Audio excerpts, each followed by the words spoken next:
옛날 옹성 마을에는 사람들이 두려움에 떨며 속삭이는 어두운 전설이 있었습니다. 매년 마을에서 가장 아름다운 처녀가 아무런 흔적도 없이 사라진다. 사람들은 그것을 처녀의 저주라 불렀습니다. 어떤 이는 그 소녀들이 관가에 팔려갔다고 했고 또 어떤 이는 귀신에게 제물로 바쳐졌다고 말했습니다. 하지만 한 가지 확실한 사실은 그 누구도 다시 돌아오지 않았다는 것이었습니다. 그 해 마을에서 가장 아름다운 여인은 백순덕이었습니다. 눈처럼 흰 피부, 맑고 동그란 눈 달조차 부러워할 만큼 아름다운 미소를 지닌 그녀는 마을의 모든 이들의 부러움과 동시에 걱정의 대상이 되었습니다. 올해는 순덕이가 저주의 희생양이 되는 게 아닐까. 그렇게 아름다우니 이번에는 틀림없이. 제발 그런 말은 하지 마세요. 저도 두렵지만 운명에 지지 않을 겁니다. 오늘 장을 마치면 달수 오라버니와 도망갈 계획을 세워야 해. 그러나 마을 사람들의 불길한 예감은 곧 현실이 되고 말았습니다. 옹성 마을에는 모든 이들이 두려워하는 존재가 있었습니다. 그의 이름은 허만영. 그는 마을을 다스리는 현감의 외아들이었고 덩치가 크고 살이 쪄 몸을 제대로 가누지도 못했지만 그의 탐욕과 잔인함만큼은 누구도 따라갈 수 없었습니다. 그는 아름다운 여인을 보면 탐내었고 거절하는 자는 끔찍한 운명을 맞이했습니다. 지난번에 그를 거부한 처녀가 강물에 몸을 던졌다지. 아니, 또 다른 처녀는 어디론가 끌려갔다던데. 아무도 그녀를 본 적 없어. 그뿐인가. 허만영 저택 안에는 감히 들어갈 수 없는 금지된 방이 있다더군. 그곳에 붙잡힌 처녀들은 절대 돌아오지 않는다고 하던데. 그 소문들은 점점 공포로 변해 마을을 덮쳤고 어느 누구도 감히 그에게 맞설 엄두를 내지 못했습니다. 허만영의 탐욕은 점점 더 커져갔고 이번에는 마을에서 가장 아름다운 처녀 백순덕에게로 향했습니다. 달수 오라버니, 우리 정말 이 마을을 떠나야 하지 않을까요? 저는 불길한 기운을 느껴요. 걱정하지 마. 순덕아, 내가 두려워하는 걸 알아. 하지만 우리가 떠나면 마을 사람들은 더 이상 저항조차 하지 못할 거야. 우리에게도 지켜야 할 곳이 있어. 순덕은 이미 김달수와 혼인을 약속한 사이였고 둘은 서로를 깊이 사랑했습니다. 하지만 그녀의 아름다움은 허만영의 눈을 피할 수 없었습니다. 그리고 결국 그날이 오고 말았습니다. 어느 날 백순덕은 아침 일찍부터 장에 나갈 준비를 하고 있었습니다. 커다란 광주리에 갓 만든 콩떡을 담고 한 손으로는 지게를 짊어졌습니다. 그녀의 얼굴에는 평소처럼 밝은 미소가 있었지만 속으로는 계속 불길한 예감이 스쳤습니다. 오늘 장을 마치면 달수 오라버니와 도망갈 계획을 세워야 해. 하지만 그녀가 마을 길을 지나 장터로 가는 도중 갑자기 무장한 군사들이 길을 막아섰습니다. 저건 현감 어른의 군사들이잖아. 왜 순덕이를 막고 있는 거지? 오늘 장을 마치면 달수 오라버니와 도망갈 계획을 세워야 해. 군사들의 얼굴에는 긴장감이라고는 없었습니다. 오히려 비열한 미소를 띠고 있었습니다. 참아라. 전연을 놓치면 목이 달아날 줄 알아라. 무슨 일이시죠? 제가 무슨 잘못을 했나요? 순덕은 놀라 몸을 움츠렸고 군사들은 억지로 그녀의 팔을 잡아 끌었습니다. 아니, 이게 무슨 일인가? 순덕이를 어디로 끌고 가는 거야?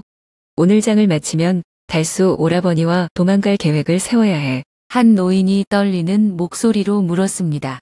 현감 어른께서 명하셨다. 허만영 나으리가 위중한 병에 걸렸는데 백순덕의 콩떡이 특효약이 된다고 하셨다. 거짓말이야. 저건 핑계일 뿐이야. 순덕이를 빼앗아 가려는 속셈이 틀림없어. 오늘 장을 마치면 달수 오라버니와 도망갈 계획을 세워야 해. 그러나 군사들은 그녀의 반항을 무시한 채 억지로 끌고 갔습니다. 순덕은 두려움을 느끼면서도 허만영의 저택으로 끌려갔습니다. 그러나 문을 들어서는 순간 그녀는 소름이 끼쳤습니다. 방 안에는 장엄한 병풍과 화려한 등불이 밝혀져 있었지만 그 중심에 있는 허만영은 마치 짐승처럼 앉아 있었습니다. 그는 병상에 누워있는 것이 아니라 얇은 비단 가운 하나만 걸친 채 땀과 술로 번들거리는 얼굴을 하고 있었습니다. 그의 눈빛은 이미 그녀를 잡아먹을 듯 탐욕스러웠습니다. 드디어 왔군. 백순덕 오래 기다렸다. 정말 병이 드셨습니까? 그렇다면 떡을 드리고 저는 돌아가겠습니다. 돌아간다고. 하하하하. 허만영은 갑자기 순덕의 앞에 있는 콩가루 광주리를 들어 그녀에게 던졌습니다. 하얀 가루가 그녀의 머리카락과 옷을 뒤덮었습니다. 내가 내 몸에 손을 댔다. 이 마을의 법에 따라 내 몸은 이제 내 것이다. 말도 안 돼요. 저는 그런 적이 없어요. 밖에서는 이미 마을 사람들이 몰려와 있었습니다. 그러나 그 누구도 감히 반박할 수 없었습니다. 어떡하지? 순덕이가 잡히고 말았어. 이제 순덕이도 사라지는 거야. 그 순간 군중 속에서 한 사람이 달려 나왔습니다. 바로 김달수였습니다. 순덕아, 놔줘. 순덕이는 내 정혼자야. 달수는 주먹을 쥐고 허만영에게 달려들었지만 군사들이 그의 길을 막았습니다. 곧이어 몽둥이가 그의 머리를 강하게 내리쳤고 그는 바닥에 쓰러졌습니다. 달수 오라버니. 순덕은 눈물을 흘리며 필사적으로 달수를 향해 손을 뻗었지만 군사들이 그녀를 가로막았습니다. 그 순간 현감이 위험 있는 목소리로 선언했습니다. 지금부터 백순덕은 허만영 나으리의 정식 아내로 삼는다. 순덕이가 이제 끝났어. 처녀의 저주는 계속되는 거야. 하늘은 어두워지고 마을은 침묵에 휩싸였습니다.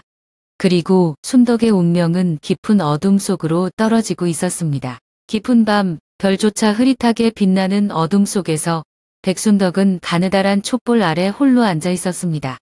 방 안은 사방이 벽으로 막혀 있었고 창문에는 단단한 나무살이 박혀 있었습니다. 하루 종일 울어 지쳐버린 그녀의 눈은 퉁퉁 부어 있었지만 마음속에서는 포기할 수 없다는 강한 결심이 불타고 있었습니다. 이렇게 끝낼 수 없어. 내 운명을 내가 결정해야 해. 그녀는 손을 꼭 쥐고 깊이 숨을 들이쉬었습니다. 그러던 중 문틈 사이로 작은 종이 쪽지가 밀려 들어왔습니다. 마님, 도망치세요. 뒤뜰로 가면 제가 기다리고 있겠습니다. 향이, 순덕은 가슴이 두근거렸습니다. 향이는 허만영의 집에서 일하는 늙은 하녀로 그녀에게 유일하게 따뜻한 말을 건네던 사람이었습니다. 도망칠 수 있어. 그녀는 바로 침대 밑에 숨겨둔 작은 천 조각을 꺼냈습니다. 그것은 향이가 미리 준비해둔 누더기 옷이었습니다. 순덕은 재빨리 옷을 갈아입고 거울을 바라보았습니다. 화려한 비단 한복을 입고 있던 그녀가 이제는 초라한 거지처럼 보였습니다. 이렇게 하면 아무도 나를 못 알아볼 거야. 그녀는 방을 조용히 빠져나와 복도를 지나쳤습니다. 심장이 터질 듯 두근거렸고 걸음 하나하나가 조심스러웠습니다. 밖에서는 허만영의 군사들이 술을 마시며 크게 웃고 있었습니다. 그 순간 향이가 조용히 나타나 그녀를 이끌었습니다. 어서 가요, 마님. 시간이 없습니다. 정말 고마워요, 향이 아줌마. 이 은혜는 절대 잊지 않겠습니다. 뒤뜰에는 작은 문이 있었습니다.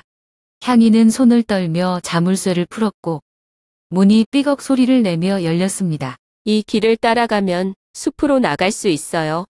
마을 어귀에서 달수 도령이 기다리고 있을 겁니다. 순덕은 머뭇거리지 않았습니다.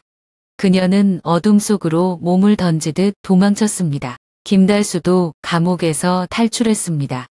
그는 순덕을 만나기 위해 약속된 장소에서 기다리고 있었습니다. 제발, 무사해야 해. 순덕이 헐떡이며 나타나자 그는 달려가 그녀를 꼭 끌어안았습니다. 순덕아, 무사했구나. 달수 오라버니. 우리 이제 정말 멀리 가야 해요. 두 사람은 말없이 서로의 손을 잡고 남쪽으로 도망쳤습니다. 몇 날 며칠을 굶주린 채 걷고 또 걸었습니다. 마침내 그들은 먼 남쪽의 작은 마을에 도착했습니다. 여기라면 우리가 안전하게 살 수 있을 거야. 둘은 새 삶을 시작하기로 결심했습니다. 김달수는 작은 남학신 공방을 열었고 백순덕은 장에서 콩떡을 만들어 팔기 시작했습니다. 마을 사람들은 착했고 두 사람을 반겨주었습니다. 이제 이곳에서 편히 사세요. 두 분이 만든 남학신과 콩떡이 정말 맛있어요. 마침내 두 사람은 행복한 삶을 살아갈 수 있을 것만 같았습니다. 그러나 운명은 그들을 그렇게 쉽게 놓아주지 않았습니다. 평온했던 나날은 오래가지 못했습니다. 김달수와 백순덕은 남쪽 마을에서 조용한 삶을 살아가고 있었습니다. 그들은 작은 공방을 운영하며 남학신과 콩떡을 만들어 생계를 이어갔습니다. 순덕은 딸 김아란을 낳았고 가족은 비록 소박했지만 행복했습니다. 그러나 운명은 그들에게 다시 한번 잔혹한 시련을 던졌습니다. 어느 날 마을로 한 무리의 군사들이 들어왔습니다. 그들의 갑옷에는 익숙한 문양이 새겨져 있었습니다. 바로 허만영의 문장이었습니다. 저기 봐. 저 군사들의 갑옷. 설마 저자는 허만영 아냐? 순덕의 온몸이 얼어붙었습니다. 그녀는 먼 곳에서 말을 타고 있는 사내를 보았습니다. 비단 옷을 입고 배가 더 불룩하게 나온 그러나 여전히 탐욕스러운 눈빛을 지닌 남자. 바로 허만영이었습니다. 하하하. 드디어 찾았다. 아니야. 아니야. 그는 여기 있을 리 없어. 그러나 그것은 부정한다고 사라질 악몽이 아니었습니다. 허만영의 눈빛이 곧장 순덕을 향했습니다. 내가 여기서 그렇게 행복하게 살고 있을 줄이야. 하지만 그 행복도 이제 끝이다. 그 순간 허만영이 손을 들자 군사들이 순덕의 집으로 달려갔습니다. 안 돼. 우리 집을 건드리지 마. 그러나 그녀의 외침은 무시되었습니다. 군사들은 집을 마구 뒤지며 안에서 어린 김아란을 발견했습니다. 아란은 겁에 질려 울음을 터뜨렸습니다. 내 딸에게 손대지 마. 데리고 가라. 군사들은 김아란을 거칠게 납치했습니다. 김달수는 필사적으로 막아섰지만 곧 군사들에게 붙잡혀 땅바닥에 내동댕이 쳐졌습니다. 아란아. 내 딸을 돌려줘. 하지만 허만영은 이미 승리한 듯한 표정을 짓고 있었습니다. 내 남편도 필요 없겠지? 감옥에 쳐넣어라. 그는 손짓 하나로 김달수를 도둑으로 몰아세웠습니다. 군사들은 곧바로 달수를 포박했고 마을 사람들은 두려움에 아무도 나서지 못했습니다. 우리가 도와주면 우리도 위험해. 허만영에게 맞서면 살아남을 수 없어. 그렇게 김달수는 허위 죄목으로 감옥에 끌려갔고 김아란은 허만영의 소나귀에 들어갔으며 백순덕은 모든 것을 빼앗긴 채 무너졌습니다. 제발.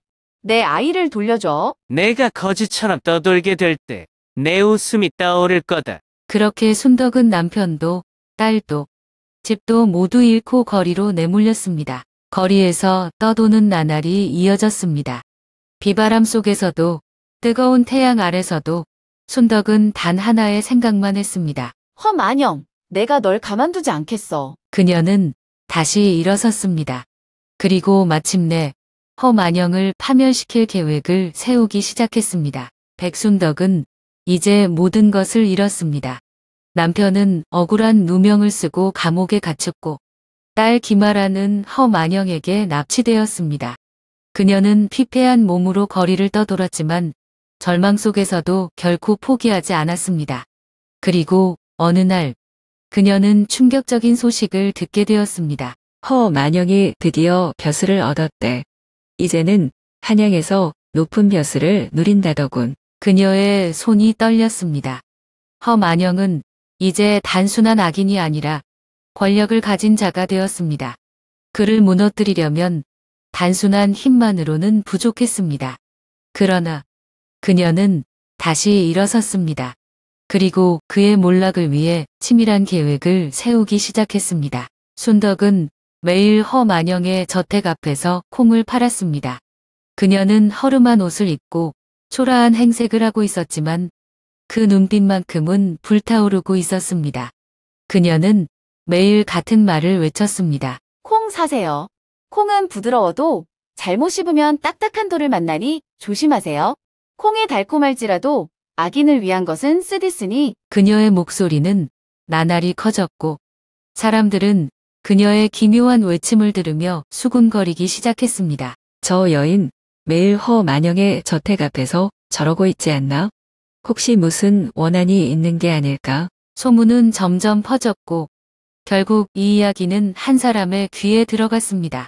그 사람은 바로 허만영의 아내 장옥분이었습니다. 장옥분은 한양에서도 손꼽히는 명문가의 딸이었고 허만영과의 혼인은 권력을 위한 것이었지만 그녀는 그의 더러운 비밀을 알지 못했습니다.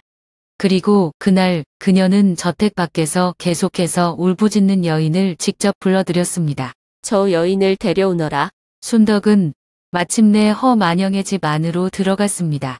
장옥부는 위험 있는 눈빛으로 그녀를 바라보며 물었습니다. 내가 누구이기에 매일같이 이곳에서 저런 소리를 외치는 것이냐? 마마, 저는 억울하게 모든 것을 빼앗긴 여인입니다. 허만영이 저의 남편을 감옥에 가두고 저의 딸을 납치했습니다. 장옥분의 얼굴이 굳어졌습니다. 뭐라고?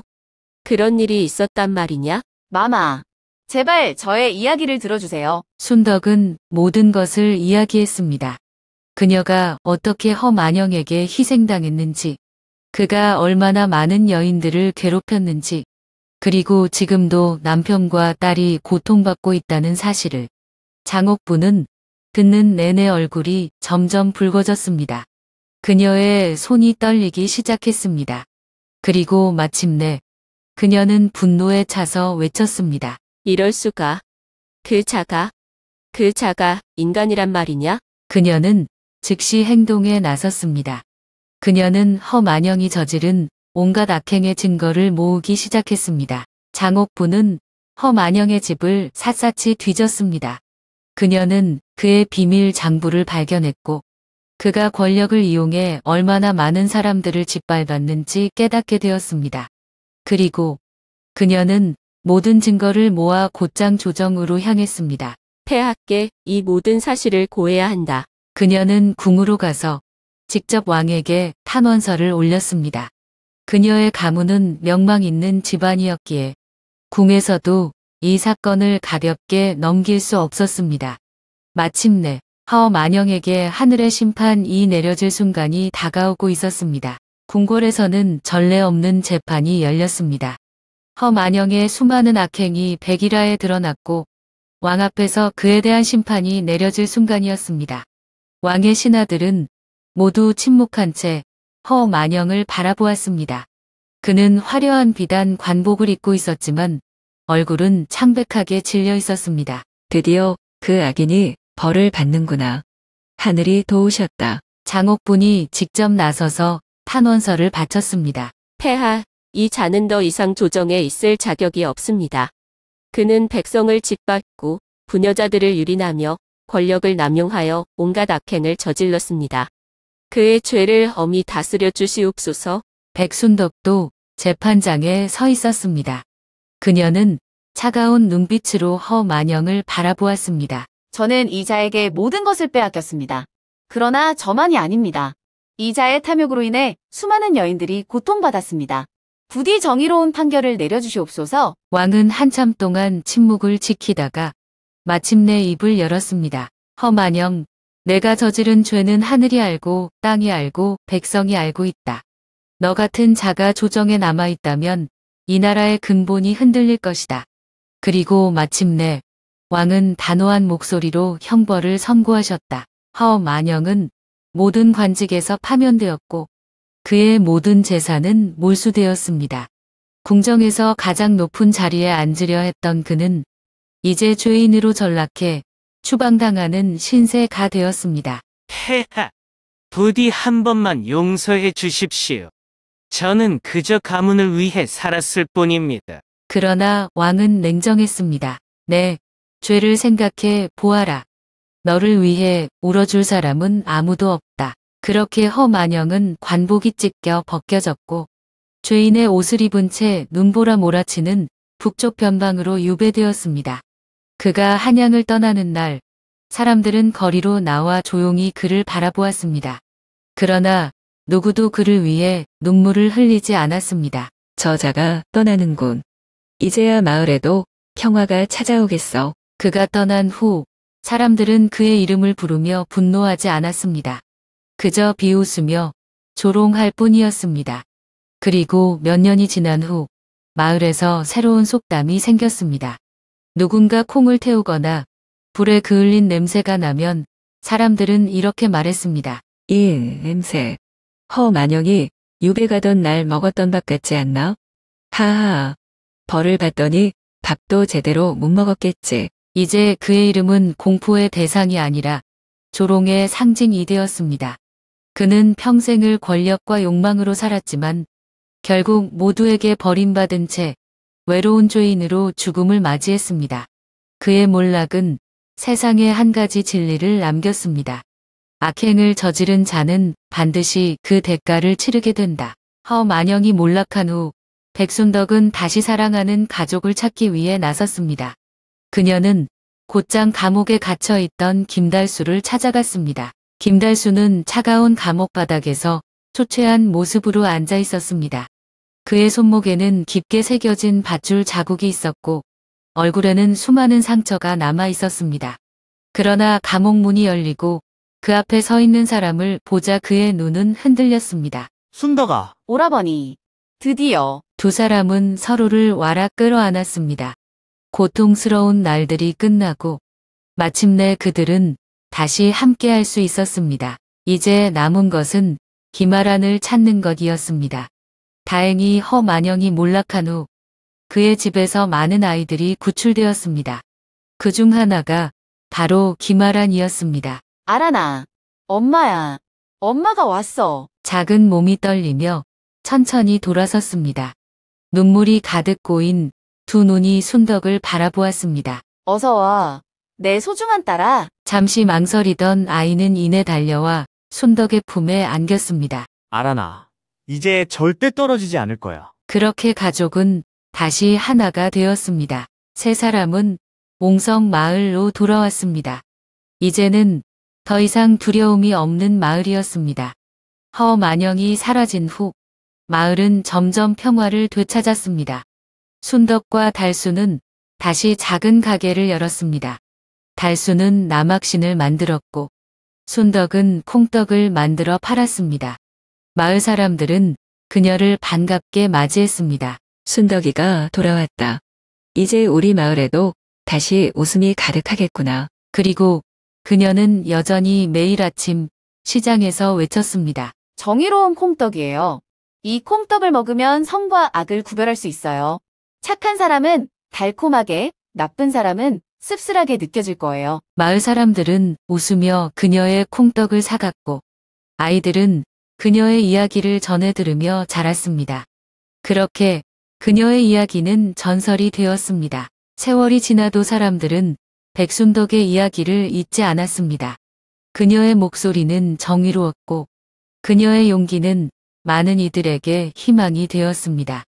그리고 사람들은 그녀의 이야기를 들을 때마다 이렇게 말했습니다. 심은 대로 거둔다. 착한 일을 하면 복이 오고 나쁜 일을 하면 벌을 받는다. 백순덕의 삶은 정의의 증거가 되었습니다. 그리고 그녀의 미소는 영원히 사람들의 기억 속에 남아 있었습니다.